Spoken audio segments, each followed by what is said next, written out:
Yes. Okay. Yes. Now sir. second row is about 2020-21.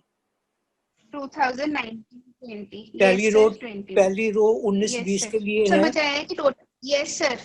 हाँ दूसरी जी. रो 20-21 में है और 20-21 में टोटल आउटपुट बढ़कर 12 हो जाती है. टोटल मनी सप्लाई 10 ही रहती है. Okay, sir. Now Sir, output second total we have 20-21 में आउटपुट 10 से बढ़कर 12 हो जाती है. मनी सप्लाई 10 रुपए ही रहती है. मनी सप्लाई 10 रुपए ही रहती है. ठीक है सर. ठीक है. अच्छा, थर्ड कॉलम में हमारा एवरेज प्राइस. Yes sir. हम एज्यूम कर रहे हैं कि इस इकोनॉमी में एक साल में टोटल आउटपुट 10 फिजिकल यूनिट्स हुई. Sir kindly repeat this. Kindly repeat sir. We are assuming only that in the year 1920 the total output is 10 physical units of all the products. Yes sir. Yes sir. Yes sir. और उसे खरीदने के लिए market में 10 रुपए हैं total. Yes. Okay sir. Average price क्या होगा? 10. एवरेज प्राइस क्या? 10 रुपए हैं, 10 यूनिट्स खरीदे जाने हैं, एवरेज प्राइस 1 रुपया होगा. 10 रुपये 10 by 10 1. हर एक चीज 1 रुपए पर यूनिट अवेलेबल है. It could be a commodity, it could be a service. Wage rate is ₹1, ₹1. Interest rate is ₹1. All finished products are ₹1. Okay. Yes sir. 10 रुपए 10 यूनिट्स अवेलेबल है. Average price 1 है.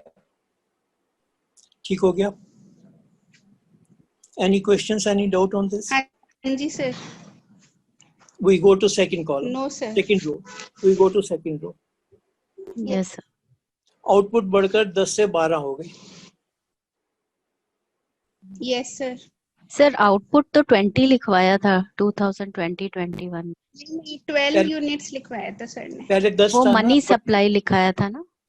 नहीं, सुनिए, पहले 10 आउटपुट थी. Yes sir. उसे change कर दीजिएगा. पहले आउटपुट 10 थी, मनी सप्लाई भी 10 थी. अभी इस साल आउटपुट बढ़कर 12 यूनिट्स हो गई है. मनी सप्लाई 10 ही रहती है. ओके. ठीक है ना? इसमें कोई कंफ्यूजन नहीं? No sir.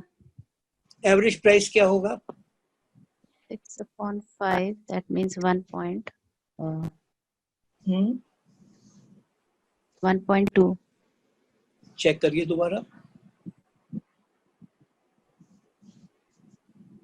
मनी सप्लाई 10 है, आउटपुट 12 है. एवरेज प्राइस क्या होगा? Sir, 1 point.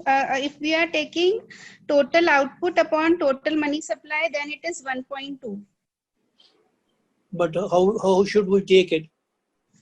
Sir, total output upon money supply or money supply upon 12 units को खरीदने के लिए 10 रुपए अवेलेबल हैं. हाँ जी सर. तो एवरेज प्राइस क्या होगा? 10/12 होगा. 5/6. 5/6. 10/12. That is 0.8 something. Yes sir. Price level will fall down. Price level will fall down because of increase in output. Is that desirable for an economy? No sir. I don't know sir. Producers take production decisions when the average price was ₹1 per unit.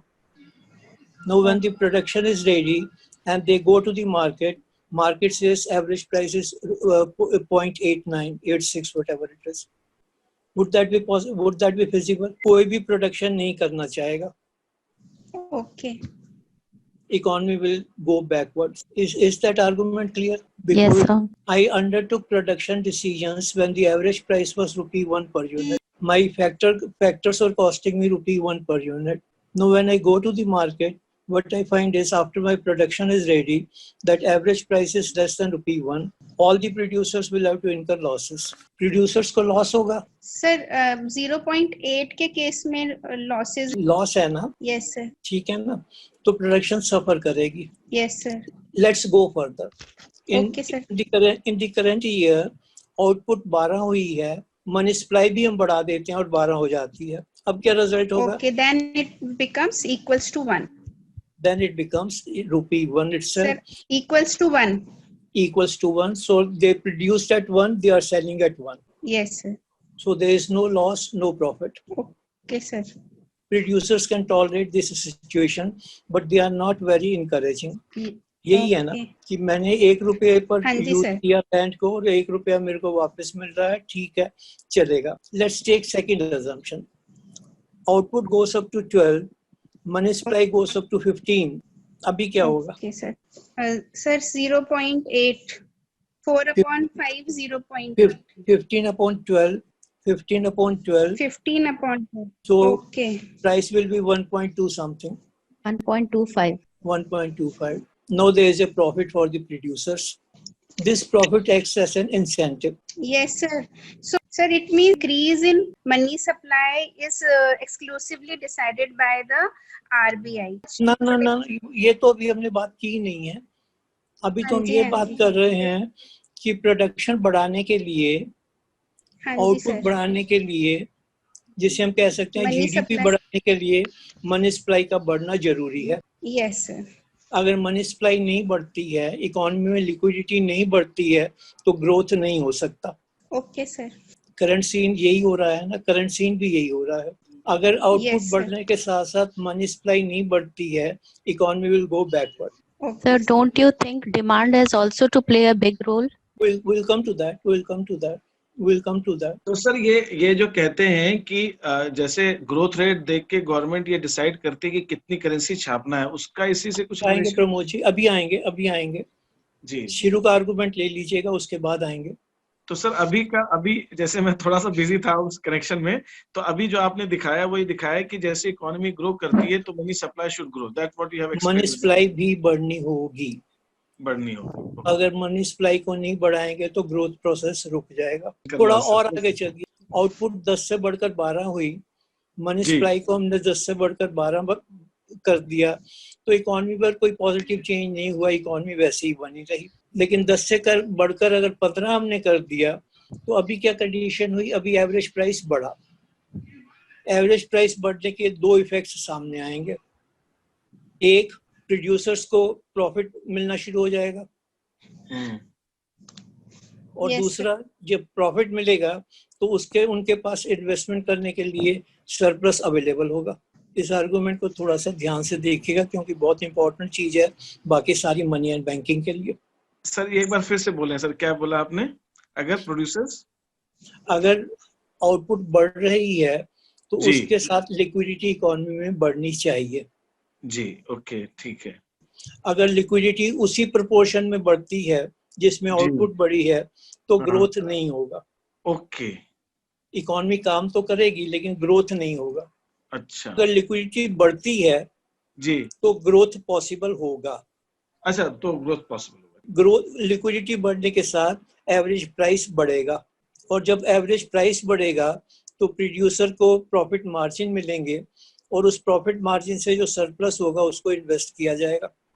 Sir इसको ऐसे interpret कर सकते हैं कि अगर money supply increase होगी, liquidity increase होगी economy में, तो there will be more money in the hands of consumers, they will start demanding more, जिसकी वजह से प्रोडक्शन बढ़ेगी और फिर हमारी ग्रोथ. यस.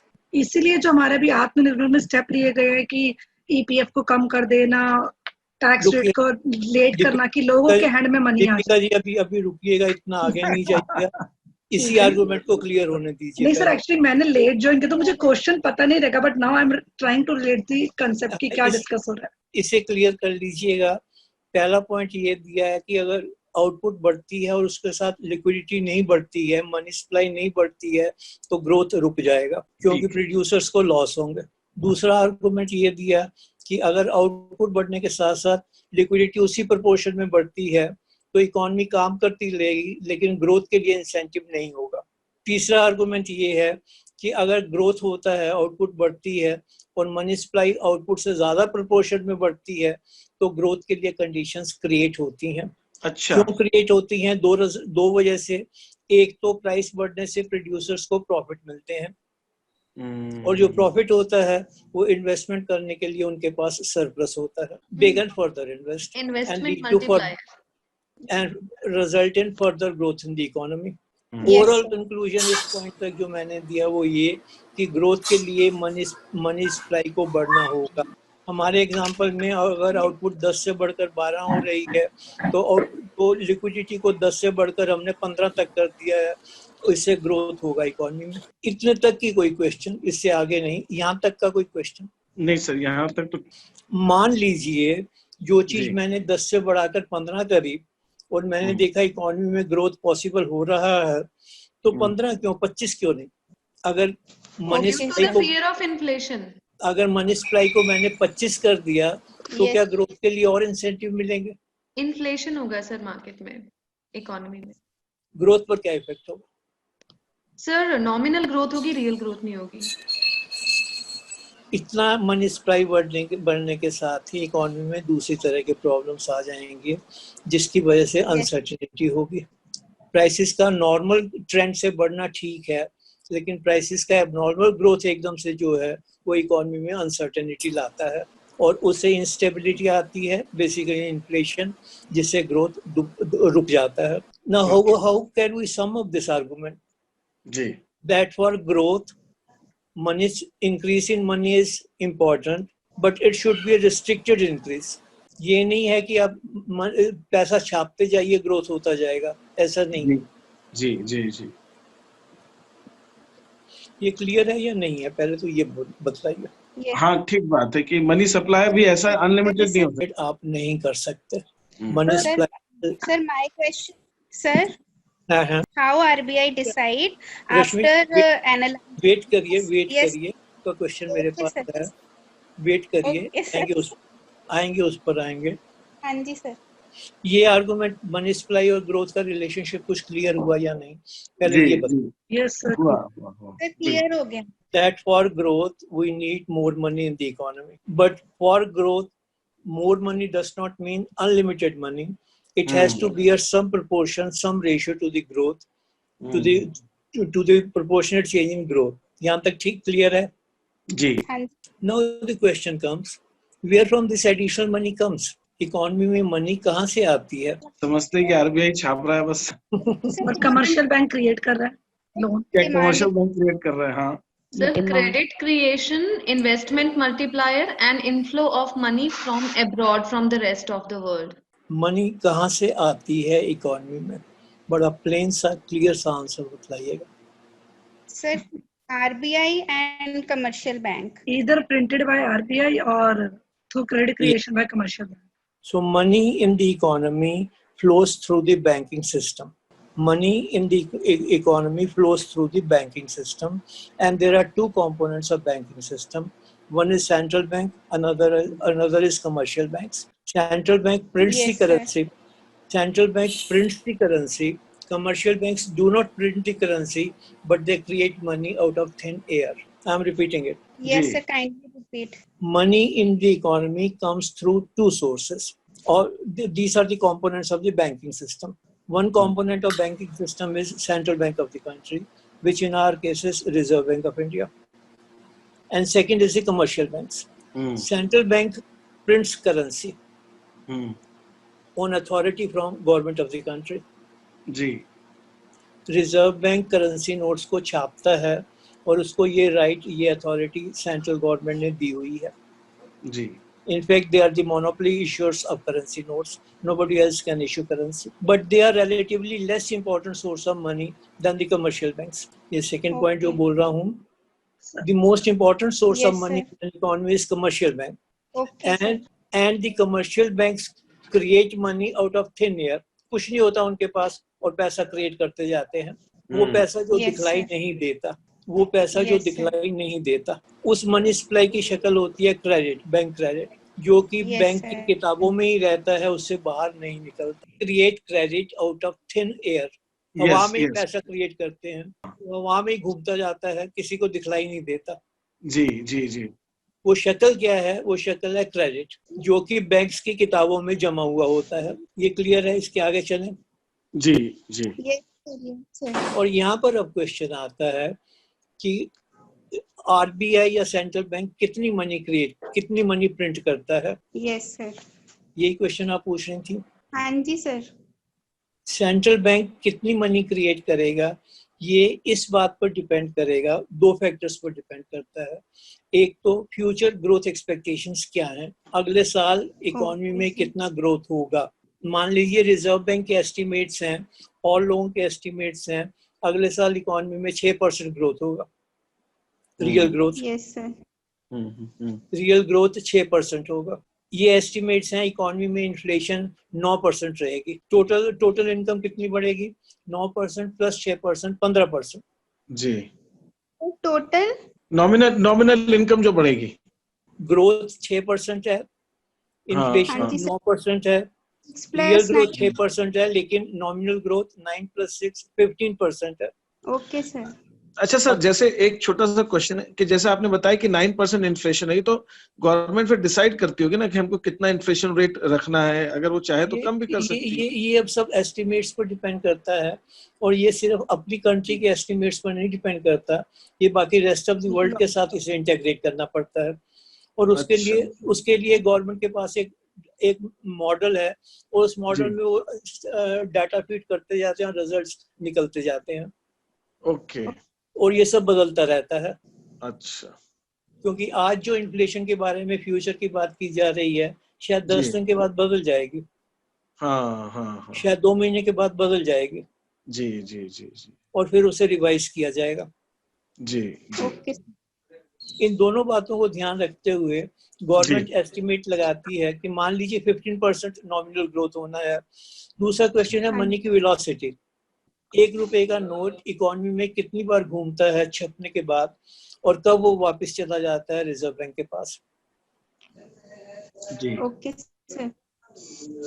आप इस बात को समझिए, इसे वेलोसिटी कहते हैं, वेलोसिटी ऑफ मनी। पहले फिशर की इक्वेशन पढ़ा करते थे, अभी तो 12th में नहीं पढ़ाई जा रही है। PT = MB + M'(V'), velocity of money. तो एक करेंसी नोट, 10 रुपए का करेंसी नोट 10 रुपए का ही फंक्शन नहीं परफॉर्म करता, वो 10 बार हाथ घूमकर 100 रुपए का फंक्शन परफॉर्म करता। Right sir. इसलिए Yes, अगर रिजर्व बैंक ने एक 10 रुपए का एक नोट छापना है, तो वो ये मानकर चलेगा कि वो 100 रुपए की करेंसी मार्केट में दे रहा है। इस फैक्टर को ध्यान में रखते हुए, प्लस कमर्शियल बैंक्स क्या करेंगे, इस बात को ध्यान में रखते हुए रिजर्व बैंक डिसाइड करता है कि कितनी करेंसी अगले साल छपनी चाहिए, या कितनी मनी क्रिएट होनी चाहिए इकोनॉमी में। Okay sir. और ये हर पॉइंट टू पॉइंट बदलता रहता है, कोई फिक्स नंबर नहीं है। छोटा सा क्वेश्चन पूछ लूं सर? हाँ बताइए सर, जो 10 रुपीज का नोट जब तक खराब नहीं हो जाता या फट नहीं जाता, तब तक तो it will circulate in the economy. नहीं, ऐसा नहीं है। बैंक्स, कमर्शियल बैंक्स, जैसे ही उनके पास कोई डिपॉजिट्स आते हैं, उनको इंस्ट्रक्शन है कि जो नोट अपनी लाइफ खत्म कर चुका है, जो ठीक नहीं है, उसे विड्रॉ कर लिया जाए और रिजर्व बैंक को वापस भेज दिया जाए।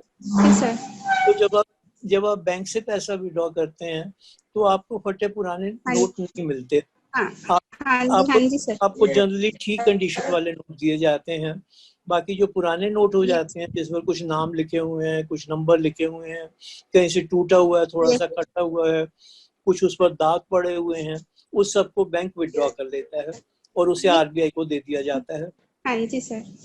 तो हर एक नोट की एक वेलोसिटी होती है, उसकी उतनी लाइफ होती है, उतनी देर वो सर्कुलेट करता है और फिर वापस चला जाता है आरबीआई के पास, और उसकी जगह आरबीआई नई करेंसी छाप लेता है। Same amount. Okay sir. Is that point clear? आपका क्वेश्चन आंसर हुआ या नहीं इसमें? सर मुझे एक डाउट है जो मैंने लास्ट टाइम भी पूछा था आपसे। हाँ बताइए। हाँ। कि हम जो बच्चों को पढ़ाते हैं कि money supply is backed up by the 200 something. आ रहा हूँ। अच्छा ठीक है। उसी पर आ रहा हूँ।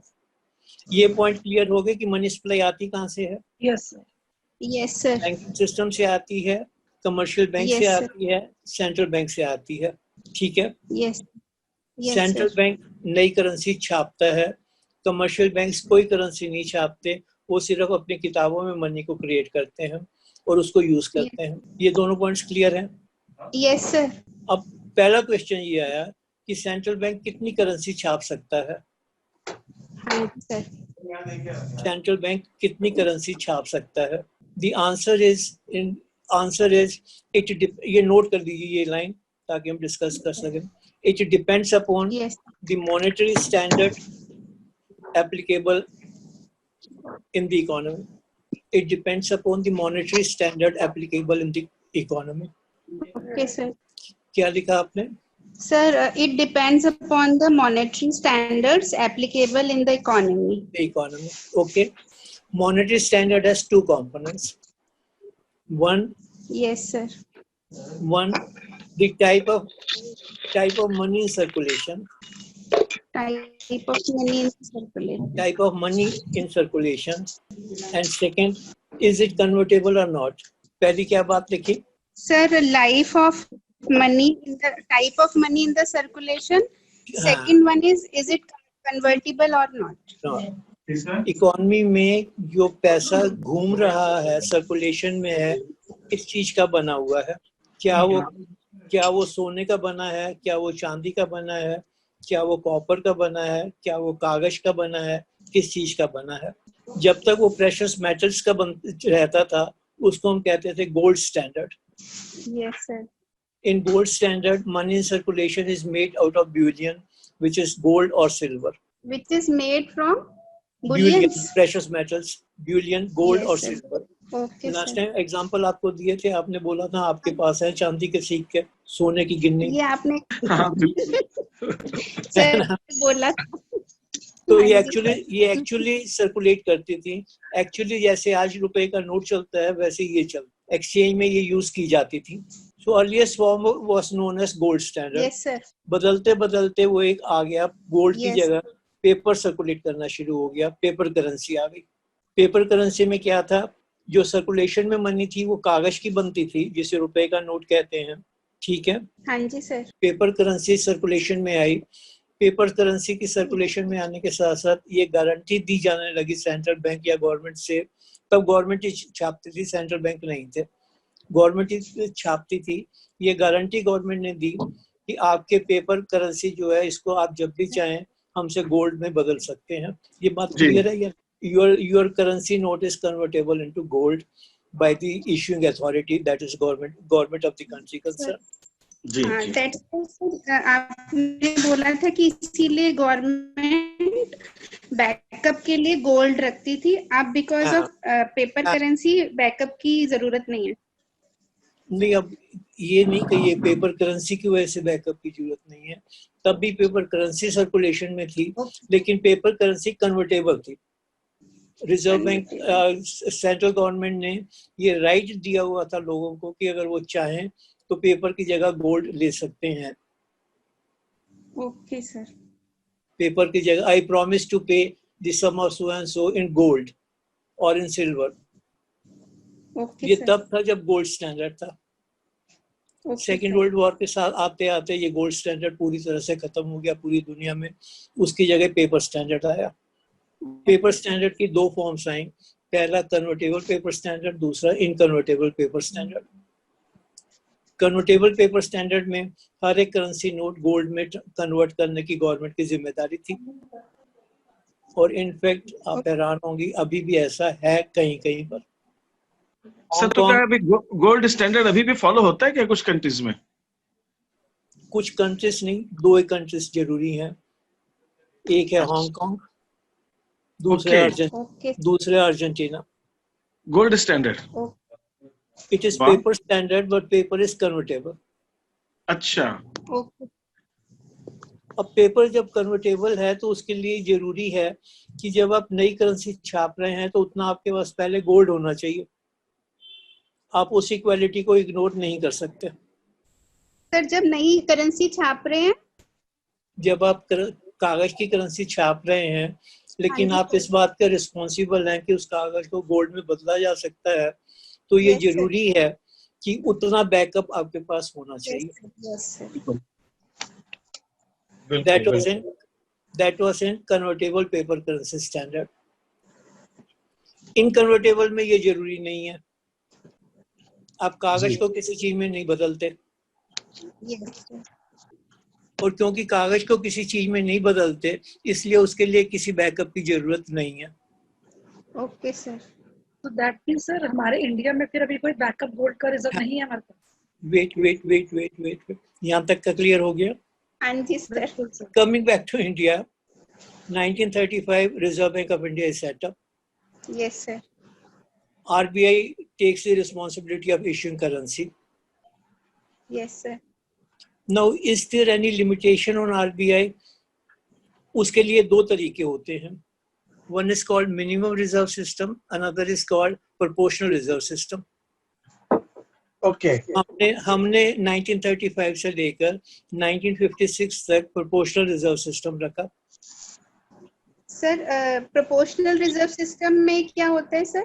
प्रोपोर्शनल रिजर्व सिस्टम में ये है कि ये आरबीआई का एक्ट डिफाइन कर देता है कि अगर 1 रुपए की करेंसी या 10 रुपए की नई करेंसी छापनी है तो उसके पास कम से कम 1 रुपए का गोल्ड होना चाहिए. Okay sir. अगर 20 रुपए की छापनी है तो 2 रुपए का गोल्ड होना चाहिए. मतलब इन प्रोपोर्शन उसके पास उतना गोल्ड का होना चाहिए when they issue the currency. 1956 proportionate value. Proportional reserve system था हमारे यहाँ. Sir, was this proportion decided or fixed? Proportion was fixed.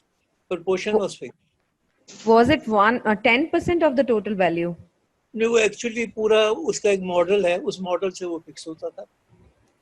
Sir Okay. ये इंडिया में कब तक था? Which year? 1956. 1956. 1956. Okay, sir. So, sir, it kept on changing, or it was the same from 35 till 56? From 35 to 56, it remained unchanged. Okay, sir. Thank you. It remained unchanged. In 1956, the system itself underwent a change. Banking Regulation Act was amended in 1956, and from proportional system, we shifted to minimum reserve system. Sir. Minimum reserve system में ये कहा गया कि reserve bank के पास किसी भी समय 200 करोड़ रुपए के टोटल रिजर्व्स बैकअप होने चाहिए. ये बात क्लियर हुई या नहीं? Yes sir. Sir, please repeat the sentence. 1956 में जो अमेंडमेंट हुई आरबीआई एक्ट में, as per that amendment we shifted to minimum reserve system, and it was laid down in the act that RBI will maintain at least a minimum of 200 crores worth of foreign exchange and gold with itself against any amount of currency that it feels is necessary. Got it. तो reserve bank के पास 200 करोड़ रुपए का, जिसमें से 115 करोड़ रुपए का gold और 85 रुपए की फॉरेन एक्सचेंज हर वक्त होना जरूरी है लॉ के मुताबिक. एक बार फिर से बोलने सर, क्या कह रहे हैं? कितना? रिजर्व बैंक के पास बैकअप की शेप में 200 करोड़ रुपए वर्थ का, 200 करोड़ में से 115 करोड़ रुपए का गोल्ड और 85 करोड़ रुपए का फॉरेन एक्सचेंज होना हर वक्त जरूरी है. ओके. अगर इससे कम उसका किसी पॉइंट पर हो जाता है, RBI can be penalised by Indian judiciary. अगर किसी समय आरबीआई के पास 200 करोड़ रुपए से कम हो जाते हैं रिजर्व्स, तो आरबीआई को प्रोसिक्यूट किया जा सकता है. Okay sir. 85 रुपीस का क्या बोला सर? और आपने 85 रुपीस का foreign exchange reserve 85 foreign crore. Exchange. और 85 करोड़ 115 करोड़ रुपए का gold. Sir, there is a query. In 1956, people had a pay or salary of ₹10 also. Today, it is going to 10 lakhs as well. So the figure hasn't changed in terms of reserves. It has been a lot of change in the purchasing power or inflation. Or I hope you're getting my point. अगर आप इसी बात को और stretch कर दें तो ये है कि लिटरली रिजर्व बैंक को कोई रिजर्व नहीं चाहिए. Okay. लिटरली 200 करोड़ रुपया कितना है आप समझ सकते हैं. Exactly sir. आज रिजर्व बैंक के पास 450 बिलियन डॉलर हैं. रिजर्व बैंक को चाहिए कितने? 85 करोड़. Yes sir. हैं कितने? 450. 450 बिलियन. तो ये Interesting. 85 करोड़ जिसे हम स्लैंग में कहते हैं झुंगा भी नहीं बनता। सर फिर जो बोलते हैं हम कि आरबीआई से लोन ले रहे हैं तो लास्ट ईयर बहुत डिबेट था इस वाले क्वेश्चन पे क्या कि आरबीआई से मनी लिया गवर्नमेंट ने फॉर देयर जो भी बजट पे स्पेंड करने के लिए सर। है? नहीं तो आरबीआई से लिया क्या, वो तो गवर्नमेंट का पैसा है, आरबीआई से क्या लिया? सर आरबीआई अपने रिजर्व्स रखती है सर, इतना बहुत क्लियर नहीं है, पर लास्ट ईयर इस पे बहुत आर्ग्यूमेंट हुआ था नहीं, सर। सुनिए, उस रिजर्व्स को कोई हाथ नहीं लगा सकता है, वो जो रिजर्व्स है वो आरबीआई के पास ही रहेंगे, उसे कोई नहीं ले सकता है। सर अरुण जेटली ने इसके लिए बोला हाँ, कि सुनिए क्या है, आरबीआई किसका बैंक है? गवर्नमेंट का मालिक है गवर्नमेंट ऑफ इंडिया। जी यस सर, आरबीआई का मालिक है government of India. Yes sir. तो आरबीआई के पास अगर कोई भी सरप्लस पैसा रखा है तो उसका मालिक कौन है? Government of India. Government of India. तो मेरे को पैसे की जरूरत है, मैं गवर्नमेंट हूँ, मेरे को पैसे की जरूरत है, तो मेरा पैसा रखा हुआ है आरबीआई के पास, जो कि मेरा there पैसा was है। so much of criticism regarding this sir. ये सब पॉलिटिकल ज्यादा होता है, इकोनॉमिक कम होता है। Okay sir. So why till date do we teach about 200 crores as reserve required? Why it has not gone any change so far? उसका कोई significance नहीं है, इसलिए मैं आपसे बार बार रिपीट कर रहा हूँ कि आप ये कह सकते हैं कि कोई बैकअप की जरूरत नहीं है। यस सर, सिंपल यही कहा जा सकता है, कोई बैकअप की जरूरत नोशनली, ये एक नंबर लॉ की वजह से है, वहां पर लॉ कह रहा है कि कुछ रिजर्व रखना चाहिए, तो इस वजह से वो 200 करोड़ का एक नंबर डाल दिया और वो पड़ा हुआ है तब से लेकर, ना किसी का सोचने की जरूरत है, ना कोई बात करने की जरूरत है, और दुनिया भर में सभी जगह यही हो रहा है, कुछ एक को छोड़कर। कोई इसके बारे में कोई डायलॉग, कोई लिटरेचर कुछ नहीं बोलता है, क्योंकि अगर बैकअप की कंडीशन आ गई तो गवर्नमेंट की फ्लेक्सिबिलिटी खत्म हो जाएंगी। खत्म हो जाएगी मीन सर? फ्लेक्सिबिलिटी खत्म हो जाएगी ना, अगर रिजर्व बैंक से ये कहा, रिजर्व बैंक से ऑटोनॉमी और डिसीजन लेने की जो सी फ्लेक्सिबिलिटी होती है, ओके सर, वो खत्म हो जाएंगे। Is that clear? Yes sir. Sir एक क्वेश्चन है, पूछ लूं सर अभी? हाँ बताइए बताइए, यहाँ पर आएगा तो। Our economy is moving from cash economy to cashless economy. So उसमें how government or RBI will decide about the money supply? हाँ, अब देखिए, आगे देखते हैं क्या होता है। ओके सर, आगे देखते हैं। यहाँ तक का क्लियर है? बिल्कुल सर। कोई और प्रॉब्लम यहाँ तक का कोई problem? No sir. Now question is, how do the commercial banks create money and how they are related to government of India? Commercial banks create money, as I said, out of the deposits they receive. ये सब हम लोग पढ़ा ही रहे हैं, credit multiplier वगैरह उसमें आ जाता है सब कुछ। यहाँ एक बात खाली करना चाह रहा हूँ आपसे, वो ये कि किस तरह से इन पर कंट्रोल रखा जाता है और क्यों रखा जाता है। सेंट्रल बैंक इनको टोटली फ्री क्यों नहीं कर देता कि जो ये करना चाहें करें? सर अगेन बहुत ज्यादा मनी क्रिएट हो जाएगी, सप्लाई हो जाएगी, तो that will again leads to inflation in the economy. You have told us sir abnormal growth in price and instability in the market. You are right. You are right. Okay, I put the question other way. Commercial banks या banking system कितना loan create कर सकता है? 1/CRR or LRR, whatever is applicable. Total depending on the deposit multiplier na LRR. So till total deposit becomes to the reserve ratio. What is CRR? Sir, which is kept by commercial bank to RBI, a fixed amount of deposit kept by commercial bank to RBI. Other related term is SLR. SLR. What is SLR? That is kept with commercial bank itself to meet their day-to-day transactions.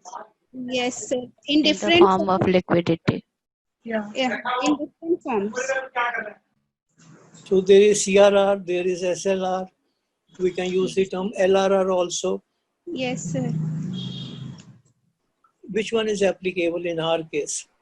Sir, LRR. Sir, you has told us LRR is applicable.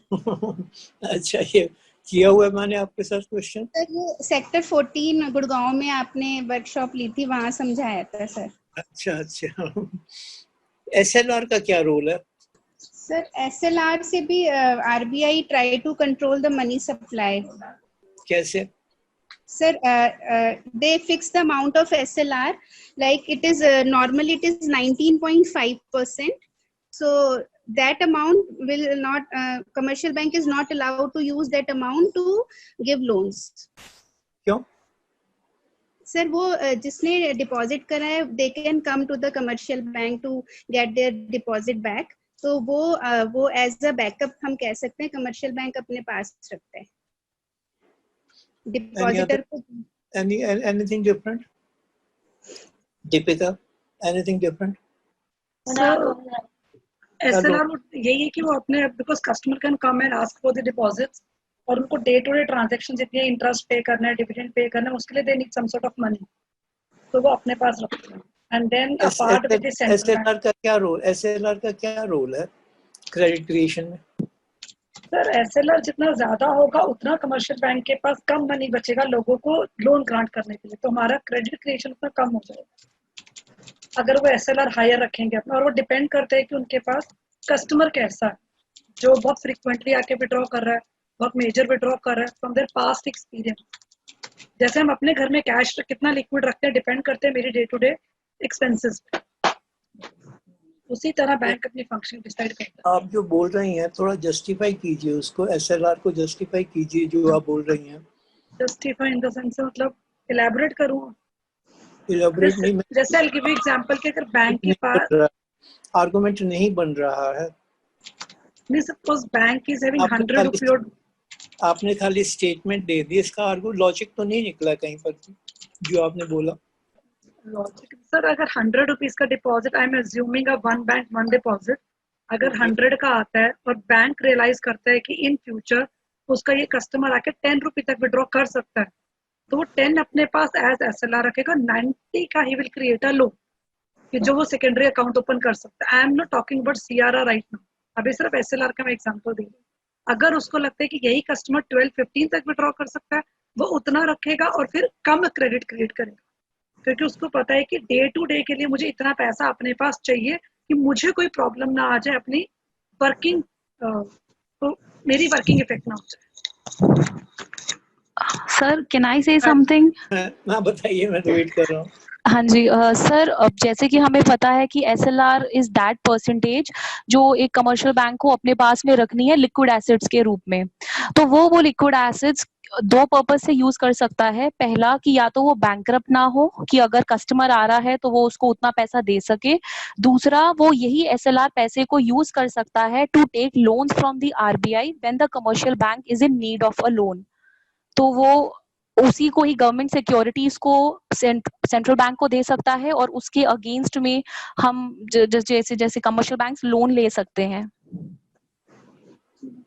आपने शुरू ठीक किया था, उसके बाद आप line बदल गई और आर्गुमेंट बदल गया। आप ये बोला कि SLR is that proportion of total deposits which a bank has to keep with itself in form of liquid assets। ये बोला ना आपने? जी हाँ जी, दोबारा रिपीट कर दीजिए यहाँ तक। हाँ जी, SLR वो वाली परसेंटेज होती है टोटल डिपॉजिट्स की जो कमर्शियल बैंक को अपने पास में रखनी है लिक्विड एसेट्स के रूप में। लिक्विड एसेट के, लिक्विड एसेट और कैश में कुछ फर्क है? No sir. yes there can be because जैसे हम बच्चों को पढ़ाते हैं कि जो लिक्विड एसेट्स होते हैं वो दो रूप के भी हो सकते हैं, या तो कैश रिजर्व्स रख रहे हो या फिर गवर्नमेंट अप्रूव्ड सिक्योरिटीज आप रख रहे हो जो RBI लोन जब आप लेने जाते हो वो एक्सेप्ट करता है। Because there are two different kinds of securities, approved government securities और unapproved government securities. If I am not wrong. Sir मैं कहूँ कुछ? हाँ बताइए sir. SLR is capped to meet the requirement of depositors। एक minute, यहाँ पर accountancy के कंसेप्ट को थोड़ा यूज कीजिए, ज्यादा क्लियर हो जाएगा। आज सर मैं कहना चाह रहा हूँ कि SLR is kept by the bank to meet the requirement of depositors for day-to-day transactions. ऐसा क्यों है?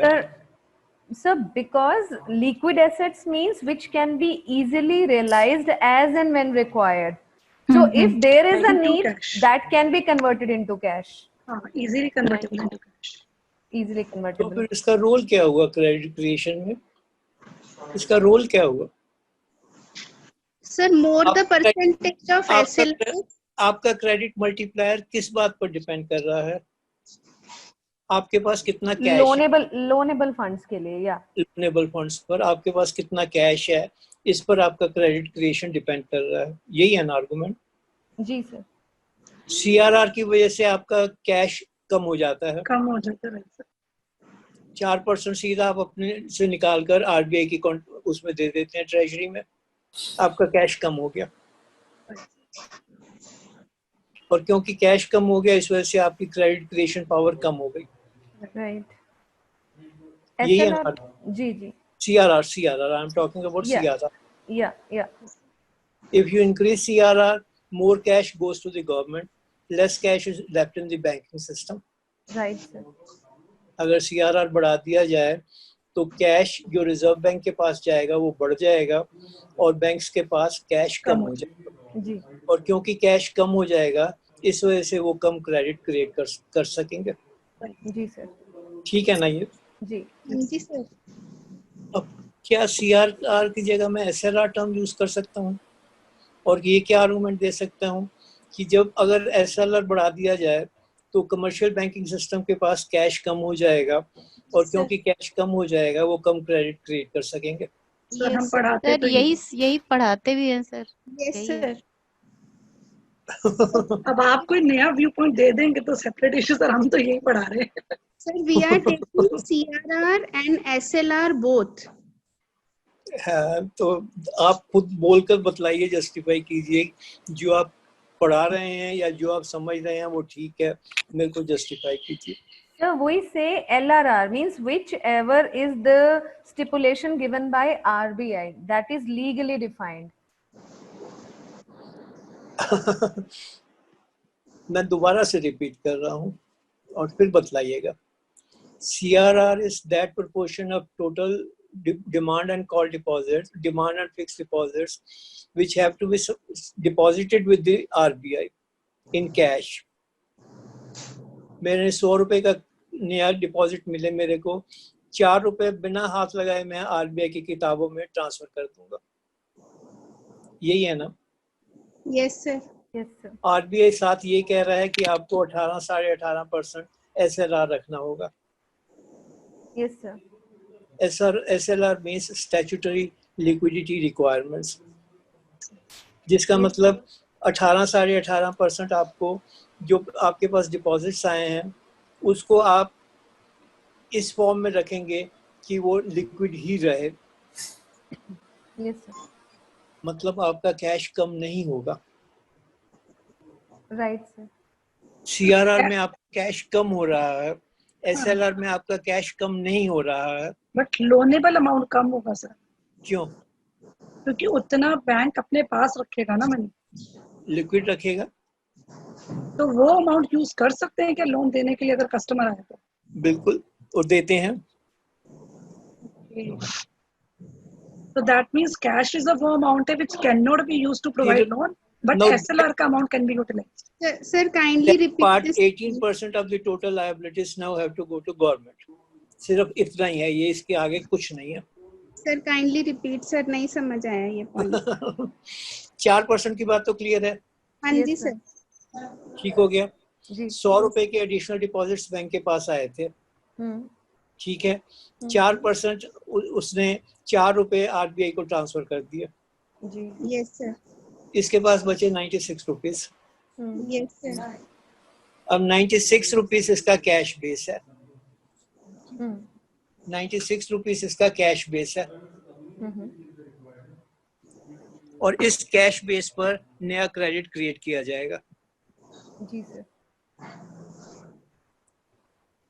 Hello. Sir, Yes, then sir. what about SLR? Sir, we'll keep SLR out of 96. आपके पास वो है ही, आपने कीप क्या करना है उसको, और तो कुछ करना ही नहीं है आपने। सर डिपॉजिट, नए डिपॉजिट पर हम SLR को इंक्रीज नहीं करते। 18% आपने SLR मेंटेन करना है, जिसका मतलब ये है, इसका मतलब क्या है वो आसान लैंग्वेज में ले लीजिएगा, उसको बदल देंगे। जिसका मतलब ये है कि आपको कम से कम 18 रुपए गवर्नमेंट को लोन देना है। सर एक बात बताइए, जो CRR, SLR, रेपो रेट, ये सब सेंट्रल बैंक डिसाइड करते हैं, कमर्शियल बैंक खुद नहीं डिसाइड कर सकते कुछ भी? सेंट्रल रिक्वायरमेंट कितनी? ना सेंट्रल बैंक क्योंकि डिसाइड। जो SLR है वो तो बैंक टू बैंक वेरी कर सकती है ना उनकी रिक्वायरमेंट। नहीं, जो सेंट्रल बैंक की डिसाइड करती है। 18% हर एक बैंक को गवर्नमेंट को देना होगा। और सर इसकी कोई सीक्वेंस है कि टोटल डिपॉजिट में पहले CRR, रिमेनिंग अमाउंट पे SLR होगा, ऐसी कोई इनकी है सीक्वेंस? नेट लायबिलिटीज का एक हिस्सा CRR में चला गया। नहीं, आई मीन टू से अगर नेट लायबिलिटीज 100 है तो दोनों की परसेंटेज 100 पे ही कैलकुलेट होगी, या पहले CRR माइनस होने के बाद SLR की कैलकुलेट? 100 पर ही होगी। तो फिर हम ये क्यों कहते हैं कि LRR is not equals to CRR plus SLR? हाँ, they are not equal. Who said Why they are? not? अगर 100 पे 4% मेरा CRR है 4 रुपए, एज्यूमिंग 6% SLR है 6%, तो मिला के भी तो 10% ही बन रहा है LRR। फिर हम ये क्यों नहीं कहते? दोबारा रिपीट कीजिए, आप क्या कह रही हैं? अगर सर 100 रुपीज का डिपॉजिट है जिसमें से 4% CRR जाना है, तो 4 रुपए CRR में हो गए। 6% अगर बोलते हैं SLR है, तो 6 रुपीज SLR में चला गया, total is 10 rupees.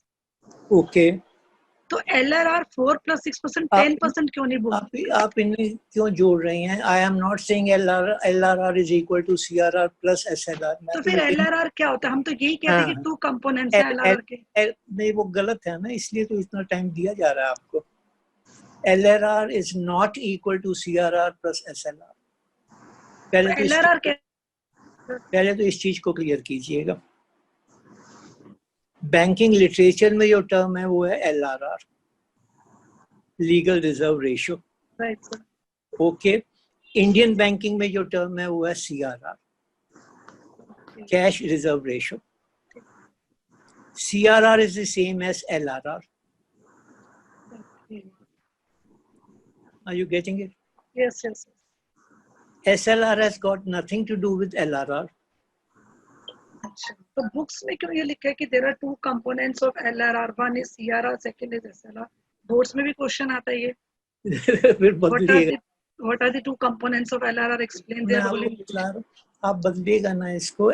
LRR is not CRR plus SLR, वो गलत है। तो सर हमने रट्टा मारा हुआ है। Logic is not clear. So you mean to say CRR is equal to LRR? CRR is LRR in case of India.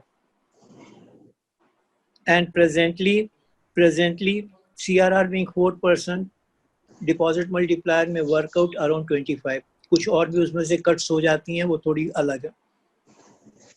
Deposit multiplier in case of India, given all other cuts, is 25%. Given all other cuts, उसको करने के बाद 25% और कम हो जाता है।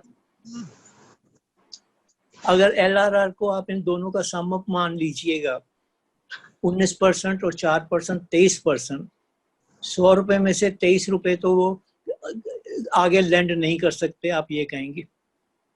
Yes sir, right sir. 23 रुपए तो वो किसी को आगे दे नहीं सकते। 23 रुपए के अलावा उनके ऊपर प्रायोरिटी सेक्टर लैंडिंग की ऑब्लिगेशंस है। 40% of their credit it has to go to priority sector. 4% they have to give under differential interest rate scheme. अगर इन सबको जोड़ दें तो बैंकिंग बिजनेस कहाँ से होता है?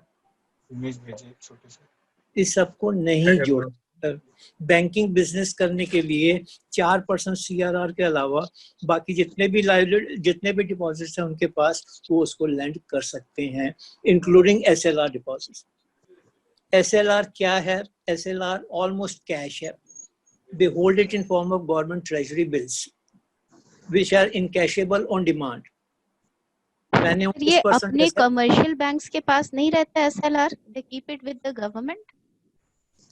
वो उसका जो पैसा है वो आरबीआई के अकाउंट में शिफ्ट हो जाता है गवर्नमेंट सिक्योरिटीज का, जब मैं गवर्नमेंट सिक्योरिटीज खरीदता हूँ।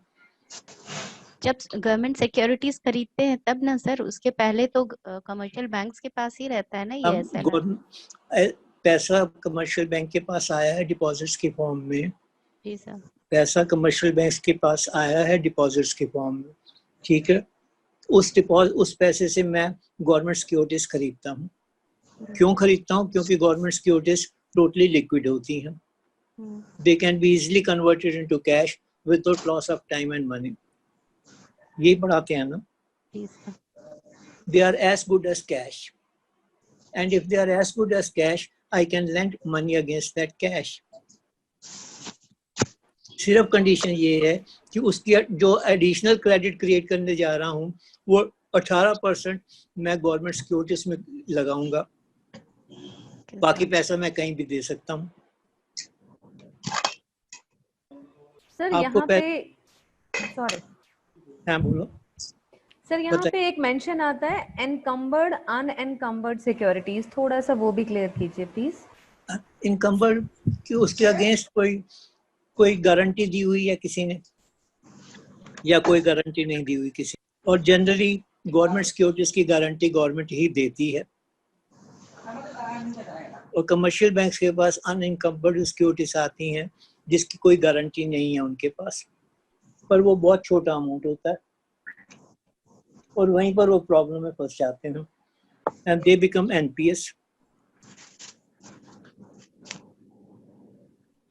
Means backed up with some security is encumbered, and yes, and without any security is unencumbered. unencumbered कोई उसकी वो नहीं है। Okay sir। तो इसे जानने के लिए पहले तो आपको ये अपना क्लियर करना होगा, LRR is not sum total of CRR and SLR। ये सारी गलती यहीं से शुरू होती है। LRR in case of India is only CRR. Sir, just suppose bank received 100 rupees of new deposit, and out of they have given 4 rupees to RBI as CRR. Now they can earn 96 rupees. Right, sir? 96 rupees के base पर 96 into 1/4%, which means 96 into 25 is what they can create. ठीक हो गया? Yes sir। वो जितना create कर रहे हैं उसमें से 18 रुपए जो से हैं उन्हें गवर्नमेंट की सिक्योरिटीज खरीदनी ही होंगी, उसकी चॉइस उनके पास नहीं है। On every new deposit, every new deposit and every credit they are creating, out of which 18% has to go in purchase of government securities. Okay sir। Government securities इनके पास आ जाएंगी which are as good as cash, और उन government securities के base पर नया loan और क्रिएट कर सकते हैं, which means SLR does not affect their credit creation capacity. Okay sir। It only changes the shape of credit, the form of credit. Yes sir। अगर SLR नहीं होगा तो 18% भी अपनी मर्जी से किसी को भी दे सकते हैं, लेकिन SLR होने के बाद वो 18% किसी को नहीं दे सकते, वो गवर्नमेंट को ही दिया जाएगा। Okay sir. और इसी का रोल डेफिसिट फाइनेंसिंग और फिस्कल डेफिसिट में आता है। जी सर, मुझे ऐसा लग रहा है कि हम तो बच्चों को सिर्फ हेलो हाय पढ़ा के छोड़ देते हैं। ये अब आपकी चॉइस है। नहीं, actually being an eco teacher I am realising कि कितने कॉन्सेप्ट है जो मुझे भी नहीं पता थे, but still I am teaching to my students this chapter. You agree to the fact that SLR is as good as cash? If SLR is as good as cash, बाकी सारी बात रहती नहीं, खत्म हो गई अपने आप ही। सर यहाँ पे एक और प्रॉब्लम आती है बहुत ज्यादा बड़ी, और वो है कि हाई पावर्ड मनी क्या है। Every book defines in their own terms sir. High powered और फीएट को भी वो सेम ही कैटेगरी में लेते हैं some of the books. High powered कोई कहता है C plus OD, that's it. So why do we call it high powered? ये जो क्रेडिट क्रिएशन का बेस है, एक्चुअली जैसे wherever the chain can be there, like bank create deposit through deposits. So that's a part of high powered. And the cash in my pocket also has got some power, because of its velocity, its value would go on increasing and increasing. So is that the reason that we say high powered money is the cash in the economy and the deposits? Please clarify, sir. It forms monetary base of the economy. Monetary decisions जितने भी लिए जाएंगे वो इस base को ध्यान में रखकर लिए जाएंगे कि इस बेस पर क्या इफेक्ट हो रहा है, वो सारी इकोनॉमी को फिर रेगुलेट करता है. और मैं उतना आगे नहीं जाना चाह रहा हूँ क्योंकि मेरे को SLR पर ही प्रॉब्लम आ रही है. मैं बहुत आगे नहीं लेना चाहता इस आर्गुमेंट को. अभी तक आप यहीं तक रखिएगा, फिर कभी मौका बनेगा फिर बात करेंगे उसके. नहीं, just in terms of one equation can we understand, because it is asked in the paper for 1 mark. Most often we do see what is high powered money. It is C plus OD. Is it C plus OD? हाँ, यही तो है. Okay, C plus OD, हाँ. उसकी definitions बहुत हैं आगे, और मॉनेटरी इकोनॉमिक्स तो डेफिनेशंस इतनी हैं और इतनी उलझी हुई हैं एक दूसरे के साथ, सबको एक साथ देखा जाए तभी बनती है पिक्चर वो. अकॉर्डिंग टू द सिलेबस तो C plus OD ही है. अब सिलेबस की तो बहुत सारी तारीफें की जा सकती हैं. सिलेबस में तो बहुत रेस्ट्रिक्टेड है सर, कुछ चीजें और सिलेबस में क्लियर करनी चाहिए. सर एक और बात, सर डेफिसिट फाइनेंसिंग को कभी-कभी कहते हैं it's note printing, new note printing. So is it always there that whenever new notes are printed, it's only to take care of the deficit? Well, I get it. एक काम करिए, एक table बनाइए. Government budget 2019-20. Government budget, okay, 2019-20. Fine sir. पहली रो revenue receipts. Revenue receipts 100 रुपए. Okay. Capital receipts. Fine, sir. Including deposit, including borrowings by the government. Including borrowings, okay. 80 रुपए. 80 रुपए, okay, sir. Total expenditure. Total expenditure 200 रुपए. Fine. Table को sum up कर दीजिए, deficit है या सरप्लस है. रिसीट्स हैं 100 जमा 80, 180. Expenditure है 200. Sir, your voice is not audible. Fine, sir. It's coming. Sir, your voice is not audible. नहीं, बिल्कुल क्लियर है. क्लियर है. क्लियर है सर. हम रिपीट कर देते हैं सर ने जो कहा है ना. We repeat that. या लिखा बोल दे. हाँ. 100 is revenue receipt. Ji. Capital receipt is 80 and total expenditure is 200. Right. That means कि 100 plus 80 we have receipts is 180 and expenditure is more than that, 20. Deficit हो जाएगा. जी डेफिसिट है. ठीक है यहाँ पर. जी सर. अब इस 20 के बारे में हमें कुछ नहीं बतलाया गया. जी. मैं 180 रुपए कलेक्ट करूंगा, अगले साल 200 रुपए खर्च करूंगा. 30 रुपए कहाँ से लाऊंगा मेरे को अभी नहीं पता. This is called budgetary deficit. Okay. एक दूसरा टेबल बनाइएगा. फाइन. दूसरे टेबल में current receipts 100, capital receipts excluding borings, capital receipts excluding borings 70, borings 30. Borrowings right. मुझे सिर्फ उतना ही सुनाई दिया. रेवेन्यू रिसीप्ट ₹100, CR वो credit sorry capital receipt including boring ₹80. बस इतना ही सुनाई दिया. उसके बाद सर की वॉइस. ₹20 का डेफिसिट आ जाएगा मैम. अच्छा, टोटल एक्सपेंडिचर लिखवाया था सर ने 200. जो ये डेफिसिट आएगा मैम वो बजट डेफिसिट है, फिस्कल डेफिसिट नहीं है. अच्छा, और बजट डेफिसिट कितने का आ गया? ₹20 का. 20 का. कविता, सर ने टोटल एक्सपेंडिचर का थर्ड कॉलम बनाया था, उसमें कुछ लिखवाया भी है?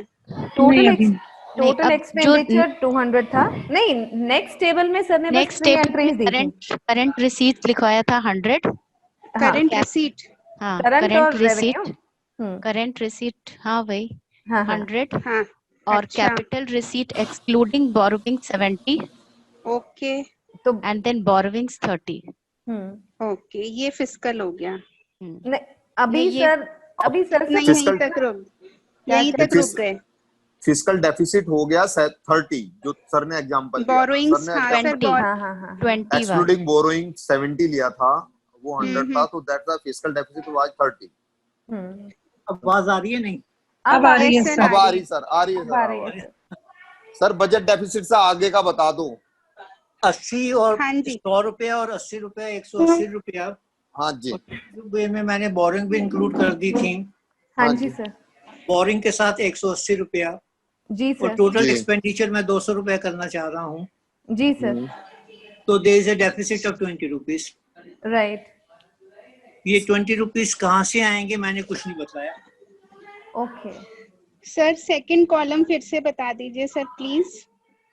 100 रुपया रेवेन्यू रिसीट्स, यस सर 80 रुपया capital receipts okay sir including borings.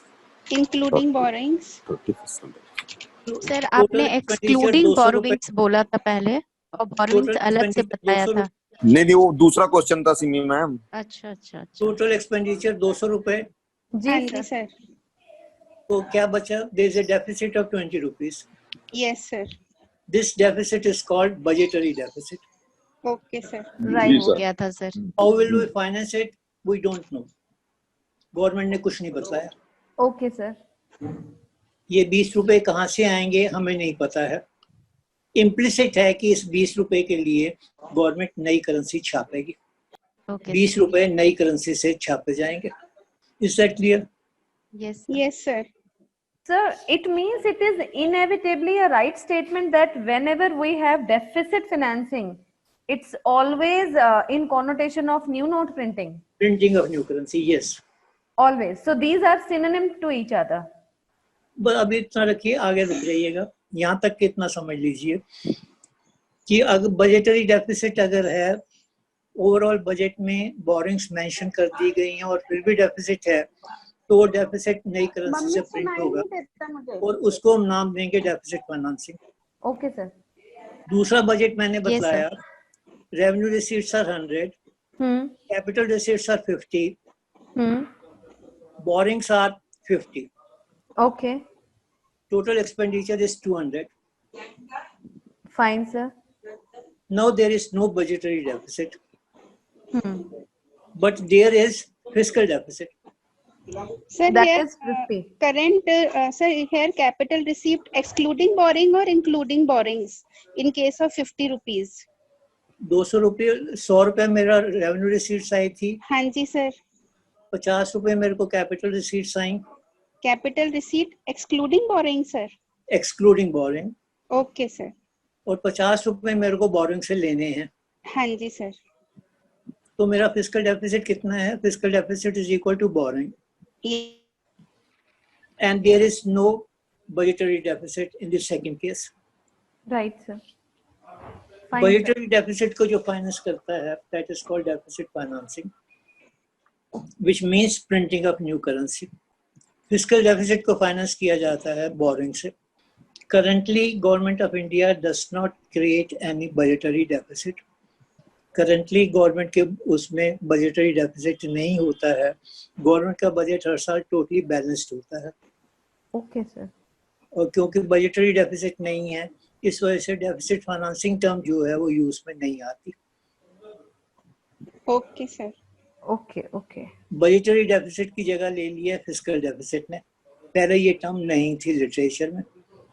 Okay, sir. Okay. Fiscal deficit को फाइनेंस किया जाता है बोरिंग से। तो there is no deficit financing presently. Okay, sir. Sir एक डाउट है, पूछूं? हाँ बताइए ना। सर जैसे आपने बोला कि पहले बजटरी डेफिसिट होता था, अब फिस्कल डेफिसिट आ गया हमारे लिटरेचर में ना। अगर हमारा फिस्कल डेफिसिट 50 है, उसको कवर अप करने के लिए गवर्नमेंट बोरो करेगी। Suppose from all sources government is able to borrow only 30, okay, फिर तो 20 आ जाएगा ना हमारा बजटरी डेफिसिट, फिर प्रिंटिंग ऑफ करेंसी होगी। My point is कि to meet the deficit, first step is borrowing. अगर वो आपका पूरा कवर कर लेता है फाइन, नहीं करता है तो that will lead to budget deficit और फिर प्रिंटिंग ऑफ करेंसी होती नहीं है। Is that right? नहीं, सेकंड आर्गुमेंट अभी आप अपना एक्सटेंड नहीं करिएगा, रुक जाइए उसको, वहां तक ठीक है।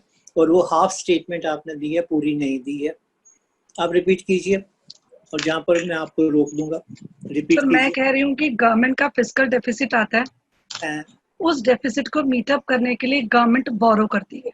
ठीक है, अगर वो पूरा अमाउंट बोरो कर पाती है बस to meet the fiscal deficit, यहीं पर रुक जाइएगा। ठीक है, फिस्कल डेफिसिट को फंड करने के लिए गवर्नमेंट बोरो करती है, राइट। ठीक है। My question is, what are the sources of borrowing for the government?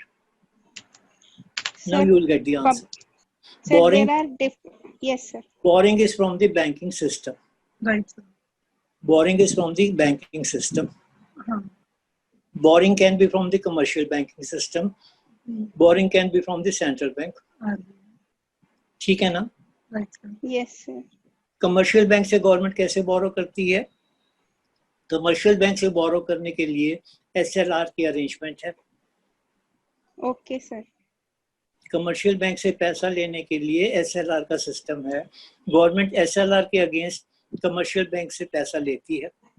Government securities बेची जाती हैं, जिन सिक्योरिटीज को गवर्नमेंट कमर्शियल बैंक्स खरीदते हैं, और वो पैसा गवर्नमेंट के पास बजट के काम आता है। Nothing new in that. Okay sir. ठीक है। Yes sir. दूसरा बोरिंग का है reserve bank of India. Okay. दूसरा तरीका है रिजर्व बैंक ऑफ इंडिया से गवर्नमेंट बोरो कर सकती है। किस फॉर्म में, वो थोड़ा देखिएगा, ध्यान दीजिएगा, आपका रिजल्ट निकल आएगा। आरबीआई ने अपने एस्टीमेट से ये बतलाया कि अगले साल बैंक्स जितना डिपॉजिट्स क्रिएट करेंगे, वो करीब 80,000 करोड़ रुपए के उससे गवर्नमेंट को SLR मिलेगा। ये एक बार फिर से बताएं सर, ये क्या चीज कहा आपने? कमर्शियल बैंक्स क्रेडिट क्रिएट करेंगे जी, उसका एस्टिमेट्स आरबीआई बनाकर देता है। That depends upon growth and so many other variables in the model. RBI ने बोला कि जो ग्रोथ होगा, ग्रोथ के प्रोजेक्शंस के बेस पर अगले साल कमर्शियल बैंक्स को 80 करोड़ की सिक्योरिटीज चाहिए होंगी। इसका मतलब नॉर्मल चैनल से 80 करोड़ रुपया गवर्नमेंट के पास बैंकिंग सिस्टम से आ जाएगा। Yes sir. एक्सपेक्टेशन ये है कि अगले साल 80 करोड़ रुपया बैंकिंग सिस्टम से गवर्नमेंट ऑफ इंडिया के पास पहुंच जाएगा against the obligation to maintain SLR। Of India RBI से कहती है हमारे सिक्योरिटीज लॉन्च कर दीजिए मार्केट में। 120 करोड़ रुपए का इशू लॉन्च हो जाएगा, आरबीआई लॉन्च करेगा। 120 में से 80 करोड़ बैंकिंग सिस्टम खरीद लेगा, क्योंकि वैल्यू क्या है 120 करोड़। हाँ। क्योंकि गवर्नमेंट को 120 करोड़ रुपए, 80 करोड़ बैंकिंग सिस्टम से ऑटोमेटिकली फ्लो कर जाएगा SLR। 40 करोड़ अभी भी नहीं सब्सक्राइब हो रहा बॉन्ड।